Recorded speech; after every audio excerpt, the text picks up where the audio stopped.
friends. Welcome to 5 o'clock Club with our Rittenhouse Square Fine Art Show.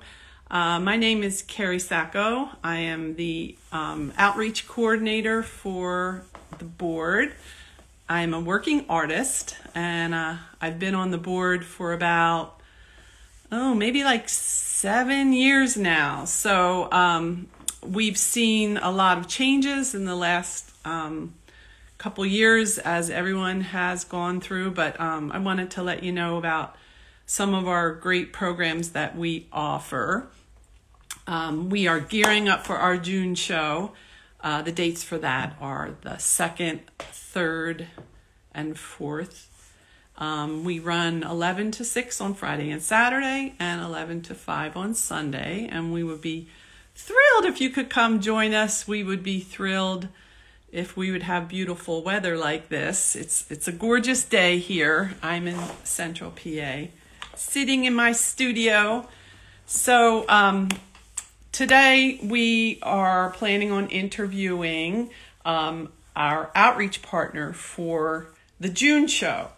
So what an outreach partner is for our show is we twice a year, June and September, we invite an arts nonprofit in the greater Philadelphia area who usually have something to do with providing art services for people in need, whether or not that is an economic situation, whether or not it is a disability situation.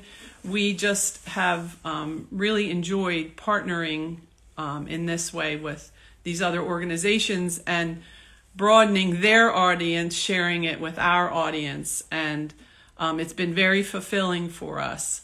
So the Art Therapy Department of Magee Rehabilitation Hospital is going to be one of our June partners. What we do is we invite that nonprofit to exhibit for free. They're in the center of the park. They set up a professional tent and they exhibit just information about the organization. Sometimes it's artwork examples, and it's just been really fulfilling. So today I'm going to interview one of the art therapists for Magee Rehabilitation Department, Katie Durr. So she has requested to join. Let me let her in.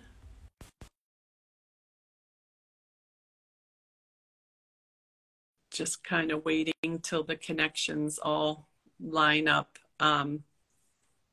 Yeah, like I said, our show is it is the 2nd, 3rd, and 4th.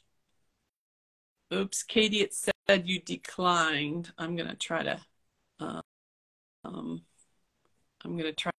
add you live again. But we have a great lineup of artists for June. Our website is all filled with exhibitor information, the list of our artists. We also are really thrilled. We have 18 student exhibitors. They will be in the center of the park as well. They are students from universities and academies all throughout Pennsylvania, New Jersey. We invite full-time art students to apply to exhibit, and that's just that's really great. It's one of the favorite parts for our patrons is to go check out the student artwork. It's one of the favorite parts of our professional artists. They kind of walk the perimeter, but they always make sure they go in and check out the student work. So let's see. It says Katie's unable to join. Let's see. I'm gonna keep trying to get you in here, madam. I'm just trying to add you manually, Katie. So Magee Rehabilitation. I've done a lot of research. I think she's here. Hi, how are you? Good. Thanks Good, how are for you? hanging in there. Three, Yeah, sorry, three times the charm, technical stuff, so yeah. that's how we go. So I was just starting to do a little intro um, to Magee. I spoke, I don't know if you could hear me, but I was speaking about how we introduce our outreach partners twice a year. And so I wanted to do a little intro to you. You are an art therapist for Magee Rehabilitation, and I wanted to see like about how long you've worked there. Where did you do your training?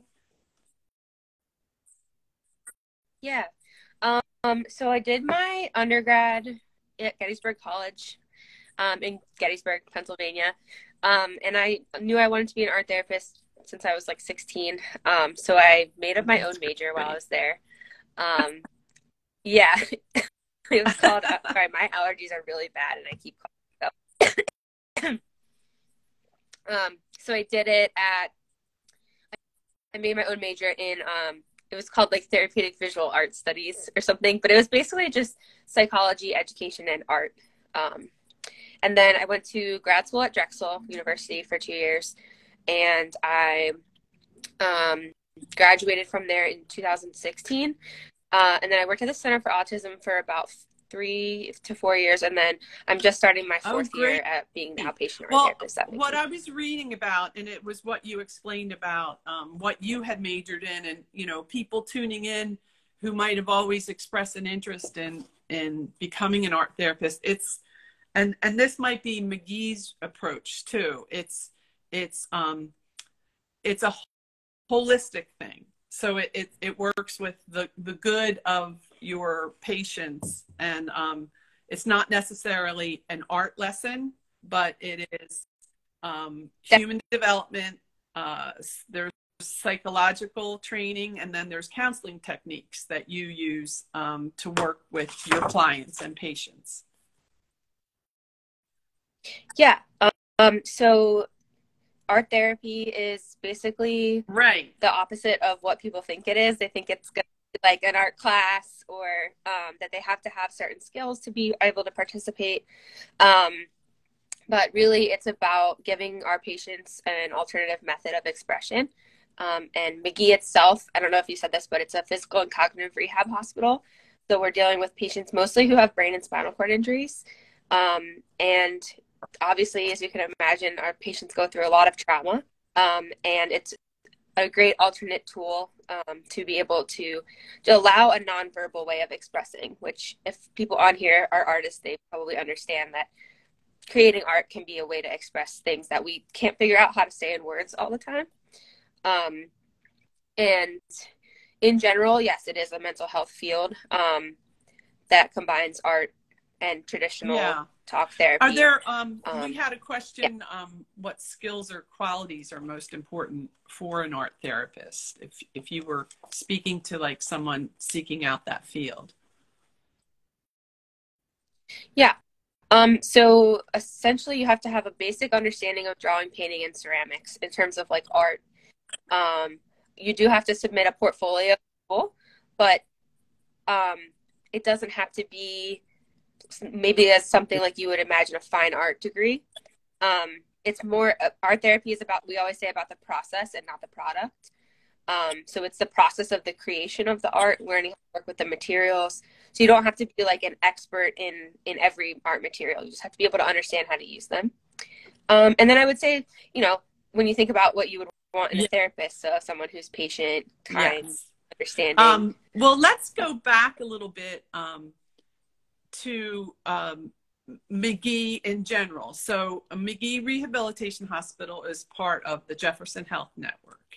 And the Yes. hospital itself was founded like in the 50s, correct? I think that's what I had read. Like a long time ago. It was endowment that everything starts as like a small tiny thing. And I think what I read, that endowment was like $1.2 million, which was in the 50s, like an unbelievable amount of money.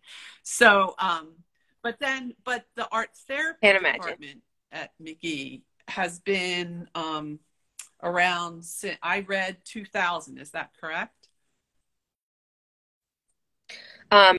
Yes. So it is a lot bigger than it was when we originally started.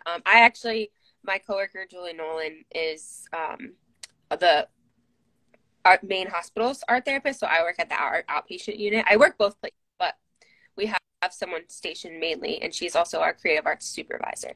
So I believe she's been here for 8 or 9 years. But when Julie started, we only had an art cart. So it was like basically one of those like things that, like for hardware that your dad has in a shed, like she would just bring that around to patient rooms full of art stuff, and then, do art therapy. But now we're really fortunate. The 6th floor of Magee now is the Creative Arts and Healing Gardens. So there's a whole art studio. And then as you can see, now I'm in our outpatient art therapy studio as well. So we have our own space now to create and have patients come up to the 6th floor to create art, or come here outpatient, and we have our own room. So the now, main hospital is downtown, correct?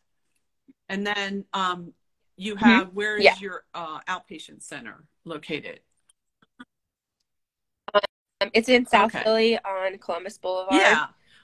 And are there other outpatient clinics? I think you have a lot of outpatient clinics, not just for art therapy, but for I read a good amount of outpatient. Yeah. So Magee Rehab itself has multiple outpatient locations, but the Riverfront, which is sort of like our main one, is the only one that currently has. All right. Well, let me refer to my notes. I'm gonna so because we invited Katie and Julie to come share some of their patients' work at our show because last June we had an organization called Artreach come and exhibit. So Artreach is a big, broad umbrella organization that I think, Magee, you are members through Artreach. Is that you are? Yeah. Yeah. So it's just kind of like Artreach provides accessibility for people, whether or not it's getting kind of museum discounts for people with low income sector, or providing access to a guided tour for people with low vision at like the Philadelphia Flower Show and things like that, or like a sensory performance at like opera or something like that. So I thought it would be like really great to have Magee, who has this great department, come exhibit some of the creations that your patients have done, and that kind of stuff. So one of the things that I read is that creative arts therapy is not necessarily covered in under like hospital care, but through funding and grants at Magee, it's free of charge. Am I right? Yes.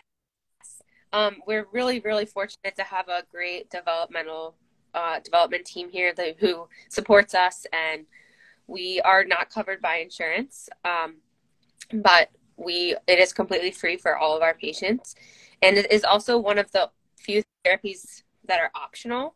So for example, when someone is a patient at Magee, inpatient, they have to complete a certain number of hours of physical, occupational, and speech therapy in order to stay there for their insurance. But for us, we're optional. So we actually really like that, because when you're in a hospital as an adult, which, the youngest we treat is about 14 and the oldest till life.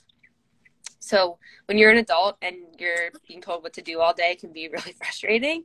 So we like giving people the opportunity to say no to us if they want to, and we don't take them off our caseload unless they specifically ask to. So if they're just not feeling well one day, they don't have to come. and they don't get penalized for it. And it's completely optional outpatient as well. And another benefit of it is I get to treat a lot. Oh, yeah. So I'm keep reading a couple of comments. First of all, you have some fans here. So let's see. Let me go back. Christina Casillo says, Katie Durr is amazing. She's worked very hard to be where she is. And then I have a few more questions. I'm just going to keep reading questions as they come in, and I'll go back to some of my own questions. Let's see. Is there any overlap with the dog therapy program? Similar to goat yoga for cumulative benefit from one's experience? Yeah. So we actually have a facility dog program here at Magee. Right now we have 2 canines that are part of our program. One works primarily inpatient, the other outpatient, although they do alternate sometimes. And yeah, our patients love to have them as models in the art studio. Perfect. Sometimes we'll have them, we've been having them paint their paws and add that to patient That's artwork. Great. It's kind of up to the patient and what they want and how they would like to include. But yes, we definitely include the dogs. Some of them can even like hold paintbrush in their mouth and make marks on a canvas. Those facility dogs are great. Okay, I'm going to find some more questions. This was a good one, which is something I was wondering. So do patients continue with art therapy once they're discharged? Do they have an opportunity to come in, with like, I saw something about like, day centers, that type of thing. Yeah. So the way that Magee works kind of in general is a patient has to be medically stable enough to not need intensive care, but probably are in a state where they can't go home and sleep at home. And so that would be someone who would qualify for our inpatient program. So we have all of our creative arts therapies there. We also provide music therapy, dance movement therapy, horticulture therapy as well. So they can qualify for all of those things while they're there. They're optional services. They can just self-refer to, or therapists can refer them. And so then once they're discharged from inpatient, as long as they live close enough and they want to come, I actually do have a couple of my patients who come from over an hour away just to come to art therapy. So it depends on how dedicated or how much the patient would like to keep it in their life. But we're pretty much anyone who is a Magee patient, an active Magee patient, can continue art therapy. So like I said, I've had a few patients I've been treating for multiple years because they've been part of our wellness program, which is basically they pay a small fee a month, and then they have access to our gym to work out and have assisted workouts with our staff, and then they can also come to art therapy and participate in all the creative arts. So it's just kind of up to them how much they want to be involved. Well, I had a question about, let me go back and see the original. So I have a question from Ryan. How do you think creatively and or I'm going to clients may I don't understand the question. Clients who may need accessibility assistance, like using their hands. Okay, I'm not sure. There was. Okay, that's what it must be. Art? Yes, Ryan. I'm sorry, I'm not understanding your question. Yeah. Okay, I got it. Yeah, so that's a big part of what I do, and what Julie does as well. We have a lot of our patients have experienced some sort of paralysis. So they're it can be anywhere from a high spinal cord injury, so being paralyzed from the neck down, all the way to lower level. It just kind of depends on where the level of injury is. But we use a bunch of different things to help people who might not be able to use their hands make art. So I brought a patient. We would love. I didn't know if you wanted me to show it. Okay. So it relates to this because this patient painted this painting with his mouth. And this is an example of a mouth stick. I don't know. So what you would do basically is the patient would place this in their mouth, and then we would put a paintbrush in the other end and paint by mouth. So the example of the painting that this man did with, I gotta hide my comments here. Wow, that's wonderful. Yeah. He did this painting when all the fires were happening in Australia. Yeah, and he actually was injured in Australia and was very inspired by that. So he chose to Katie, that's amazing. To make this. Yeah. Yeah. So yeah, the adaptive, we use lots of different things to help our patients. I had another question about AI. Where we go. Has AI or art generating programs become part of an art therapy program? Yes, and something I would like to get more involved in as well. But for right now, I can say that using things like this mouth stick, we've used iPads, and there's a couple different art programs that are just kind of pretty easy to figure out. But sometimes the pressure of a stylus doesn't have to be as hard as maybe like a pencil. So, and patients have ability to sort of like switch the brush texture or width or whatever very easily instead of having to like, this kind of takes a minute to like unscrew and put something else in. So it gives a lot more like opportunities for choice and just, switching the color really quickly. So I would love to get more involved in it, but yes, we definitely have used electronic. Do you have let's look at a couple other examples of artwork. And are these the type of things that you will bring to the show to exhibit? Yeah, definitely. I already have some patients who know about it and they're very excited. And I have two other examples with me. One of them is a painting a patient did, and he was at Magee for sort of like a wound surgery. He had been injured for over 20 years, and he had never done art therapy before, even though he'd been a Magee patient for a long time. And he did not think that he could make art at all. And this is something he did like very good, and he took me away because he thinks he's not good. And I was like, amazed at how our patients have to make things. And most of the time I spend a lot of my time talking to people about unlearning what they have learned in school or like traditional school, because we're often trained to think if you can't make a still life exactly perfectly, then you're not good. And so we work a lot on expanding people's idea of like what good art can mean. And, dealing with abstract and just different types of art that doesn't necessarily mean drawing exactly what's in front of you. And then another thing I have is a book that a patient made, and he worked on sketching. And he, when he was first injured, his hand was stuck in this position. Yes, I can see it. Yeah. Up against his chest.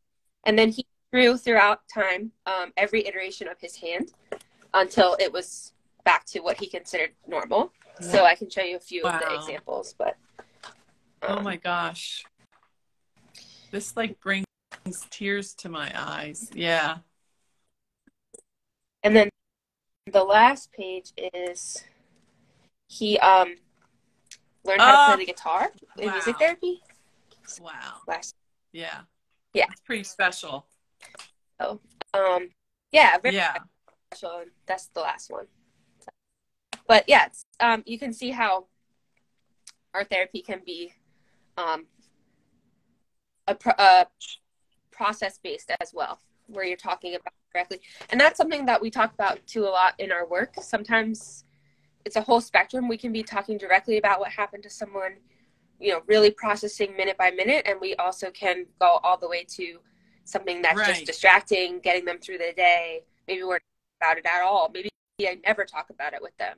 It just sort of depends on the patient and what we need, what they need, and how I can support them through whatever step they're on their well, journey. I always like to ask, because we always say, you know, 3 years, 5 years, like, and when in terms of the pandemic and how much this has affected all of us, can you give me some stories of like the challenges that you really had to overcome? Because you know, I think that like people needed, Magee couldn't shut down. Like you had you were vital services. You could not shut down. But how did that affect like your department? I'm really thankful that I work at a place that recognizes mental health, and instead of like telling us to go home, they increased and said we really need you at the hospital. And especially it was a big time where no family was allowed to visit, and I just can't imagine being in a hospital and not even having a visitor be able to come. So they really ramped up our services and wanted us to provide as much support as we possibly could. And that was hard in some ways because we have to do like a lot more sanitizing of equipment and just materials. And then, you know, we did have some COVID positive patients, and so we weren't able to go into their rooms, but finding ways that we could provide materials to them. And then we would do virtual sessions, even though we were both in the hospital, but providing the materials and then still having the therapeutic, like one-on-one session. We also did a couple things of like community art where we could pass pieces between each other that were laminated so we could sanitize them, like different pieces of art. Just trying our best to let people know the community is still there, even though they were in isolation.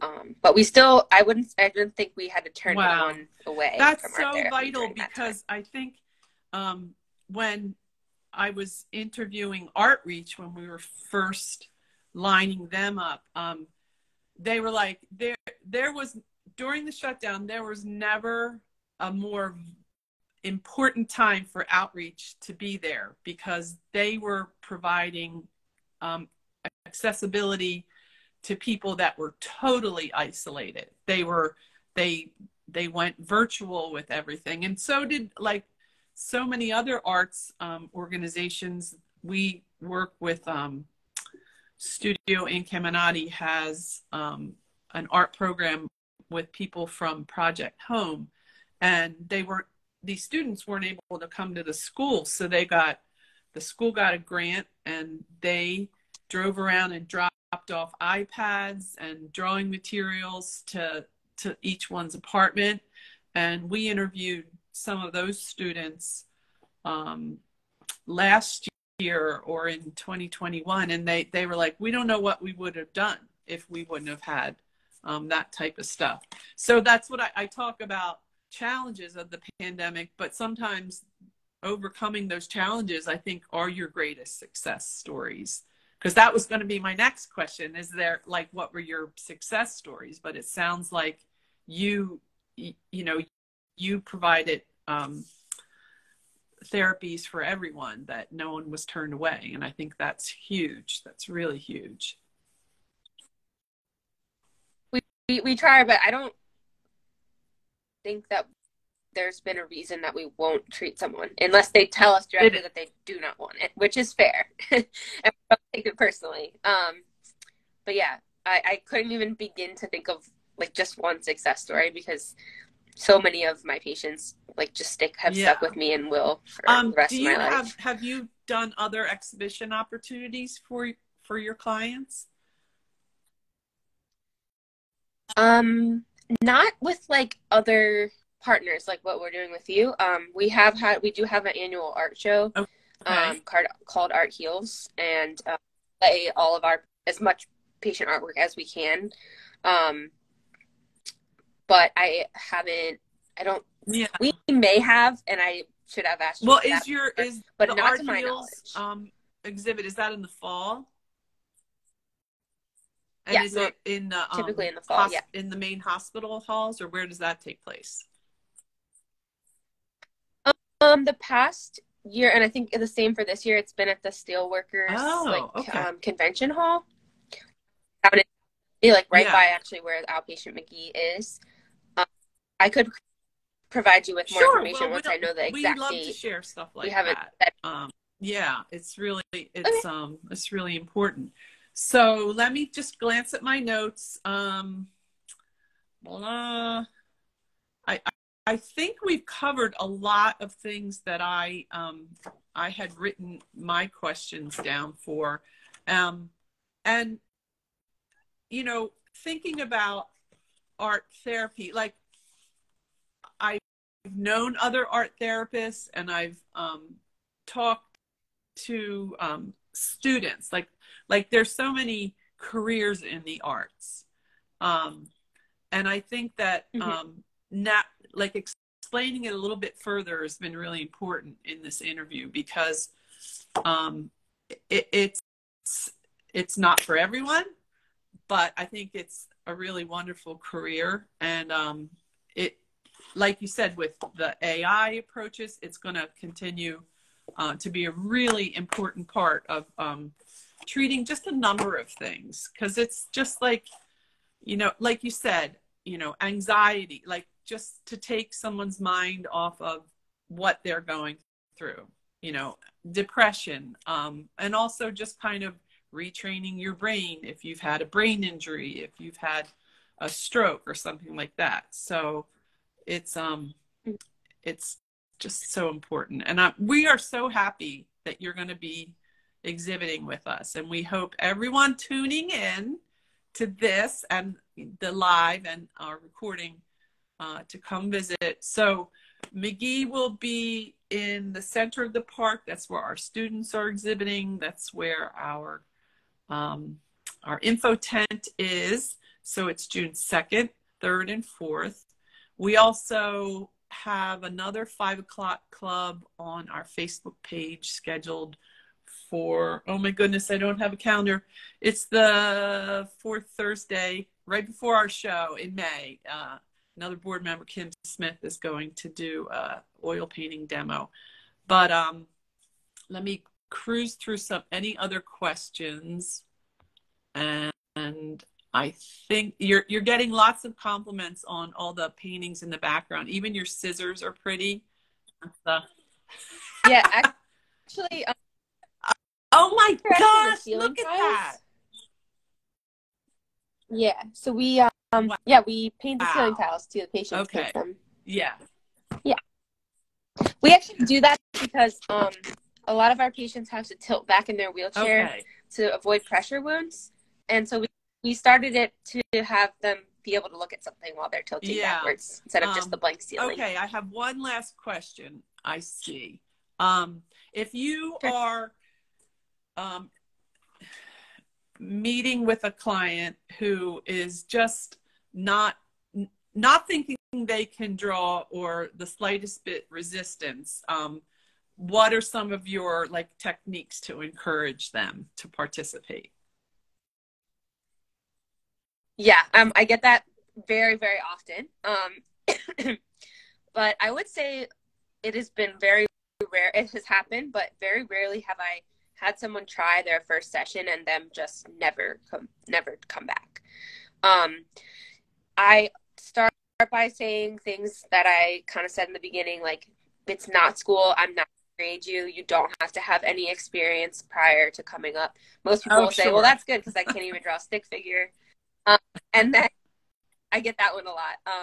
And then we have a pamphlet that Julie and I put together that has some ideas of approachable things to start with. So we'll bring that around, or we'll bring the patient up to the art studio and have them check it out, and just see that there's all the different materials and different types of art. So like you can see right here above me, there's like a very abstract painting that's just kind of line, shape, and color. That's a way that I will have art be approachable. We don't have to make it look like anything. Let's just use colors to explore how you're feeling today, or what this experience was like. And also we have some other things that are already like half pre-made. So like, for example, like a wooden chest or a wooden, like we have little bird houses or things like that that people can decorate. And that kind of helps once they break the seal of trying something, then people are more open to kind of doing more independently. But I also tell them you just have to come up one time, and if you hate it, you don't have to ever come back. So if I have any interest, I usually throw that one in. So we are always looking for volunteers for our show. I'm throwing that out there to our audience, but do you have volunteers that work with you? Yeah. Yep. If anyone's interested in that, they can either reach out to me or I can send the information of our volunteer coordinator. Yeah, I think I would definitely be interested in that too. So, all right, folks. Well, Katie, I can't thank you enough. This has been a really wonderful interview. And like I said, we're so excited to see you in June. I'll be running around like a crazy person that first day, but I'll probably calm down and come sit with you in your booth while someone's watching my booth. But we will see you soon. And yeah, are very, very excited about it. So, they're picking out what we're making art specifically for the event. So very good. Well, thanks everyone for tuning in, and have a great rest of your day and a beautiful weekend ahead. Thanks everyone. Bye-bye.